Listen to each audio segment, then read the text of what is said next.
Рускиот председател Владимир Путин денеска ќе ги потпише документите со кои формално ќе се анектираат 4 украински региони по референдумите одржани на нивната територија, кои Западот и властите во Киев ги отфрлија како фарса. На црвениот плоштад во Москва веќе е поставена бина на која е најавено обраќање на Путин и концерт за прослава на присоединувањето на Луганск, Донец, Херсон и Запорожје со Руската Федерација. Рускиот председател Владимир Путин синоќа одржа разговори со шефовите на разузнавачките служби од поранешните советски земји, на кои констатираше дека се што се случува сега во Украина е резултат на распадот на Советскиот сојуз и нагласи дека уривањето на униполарната хегемонија е објективна реалност што Западот не сака да ја прифати.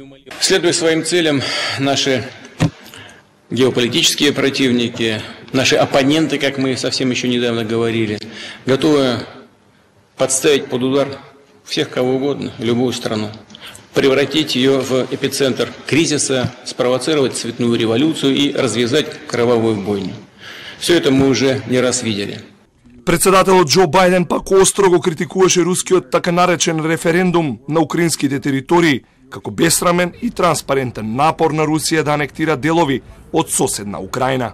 The results were manufactured in Moscow, and the true will of the Ukrainian people is evident every day as they sacrifice their lives to save their people and maintain the independence of their country, and in defense of freedom as well. Russia's assault on Ukraine in pursuit of Putin's imperial ambitions is a flagrant violation of the UN Charter and the basic principles of sovereignty and territorial integrity. И додека Москва подготвува прослава за анексијата на украинските територии со концерти и маршеви, руските вооружени сили изведоа ракетен напад во области на Запорожје, во кој убиени се 23 лица, а 28 се повредени. Артилерискиот бараж погодил конвој со цивилни возила, информираше регионалниот гувернер Олександар Старук. Непријателот е бесен и бара одмазда за нашата упорност и собствените грешки.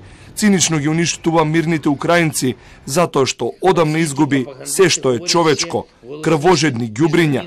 Дефинитивно ќе одговарате за секој изгубен украински живот, напиша Зеленски на Телеграм. Само врз Запорожје изминатата ноќ истрелани се 16 ракети, изјави украинскиот председател Володомир Зеленски, кој пак нападот го оцени како терористички.